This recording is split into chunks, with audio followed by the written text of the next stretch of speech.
Hello and welcome to another fun-filled edition of Adam's Music Box, where today I want to talk about the brand new album from Body Count called Merciless.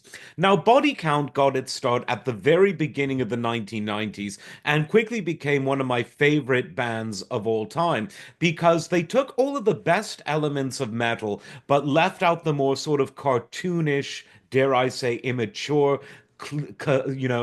tropes that had to do with the genre. And they took hip hop, but really focused it on intense messaging. In other words, Ice-T was always a great hip hop storyteller. I think he was the greatest storyteller to ever put down a rap track. And with Body Count, he retained that, but really even upped the energy levels in terms of the message. Things got harder core, things got, dare I say, even more political at times than in his traditional hip hop music. It just all sort of went together. There wasn't anything fantasy about it. There wasn't any Dungeons and Dragons. Not that there's anything wrong with that, but there was something really interesting about almost lo-fi garage metal mixed with these hardcore, ultra realist storytelling lyrics of Ice-T. Now, of course, the first album did exactly what it was supposed to do, and it shocked people. It shocked people so much that Ice-T and Warner Brothers, the record label, agreed to part ways and remove the track "Cop Killer" from the album. Obviously, first pressings on multiple formats are still widely available, but the studio version of that track remains unavailable on streaming services, even though, frankly, a lot more linguistically explicit songs are everywhere. So that just shows the legacy of that battle for censorship from the early 90s. It's still haunting that album that can't, even now, so many decades after the fact, have its original version on the streaming services. But the band went from strength to strength, even though a number of tragic deaths took made the band sort of effectively take a bit of a hiatus in the early 2000s, but never one to quit. Ice-T came back in 2006 with the Murder for Hire album and an even better album, in my view, Manslaughter in 2014.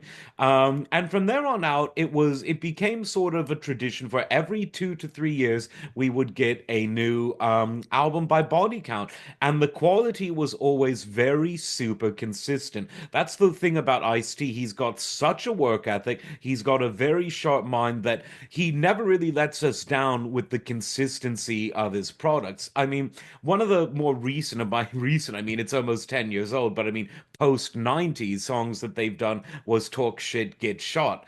That really recaptured that energy of that early 90s Body Count era with a music video to match. Now, for a band that's remained so consistent, it's interesting that newer releases from Body Count don't really shock us as a social group the way that they did in the early 90s. And I think that there's several reasons for that. I think that these days we're almost immune from being shocked by music because sadly, music is no longer at the epicenter of the pop culture world the way that it really was from the 50s until maybe 10, 15 years ago, arguably from the 1920s until just a few years ago, the age when radio began. Now, music is still very important to people. Don't let anyone tell you otherwise. Musical acts like Taylor Swift can sell out football stadiums multiple nights in a row. Music licensing is a bigger business than ever before, which is evidenced by the fact that asset management companies and record labels are buying the musical catalogs from legacy artists for top dollar, allegedly. I've done a video on that. You might want to check it out. But music is today sort of, it's the periphery. It's the icing on the cake. It's the, cherry in the cocktail. Call it what you will. It's everywhere, but it isn't as central as it used to be. And that's why when people do things on record that are provocative or shocking, people tend to think, oh, It's just the music business being the music business. By contrast, where people go to pretend to be shocked, because let's be honest, very few people were genuinely afraid of Ice-T in the 90s.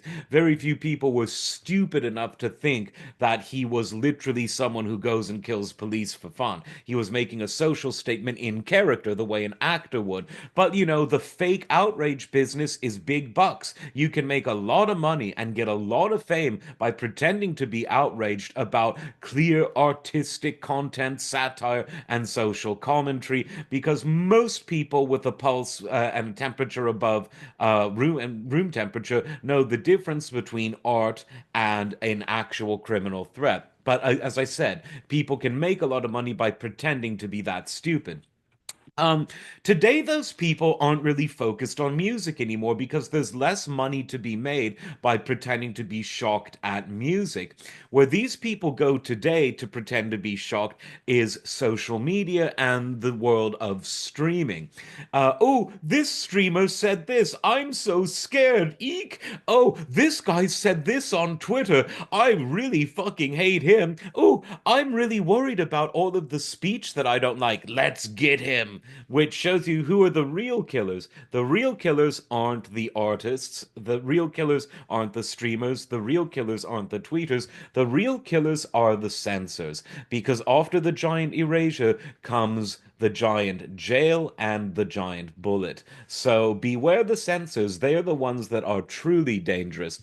Getting back to the album itself, the new album Merciless, it's one of the finest produced body count albums ever, arguably the finest. Like I said, the first album was almost intentionally borderline lo-fi, very raw. This album obviously very raw in terms of its energy, but the production is really, really good. As always, Ice-T manages to stay timely. There's a song called World War, which references all of the very current stuff going on.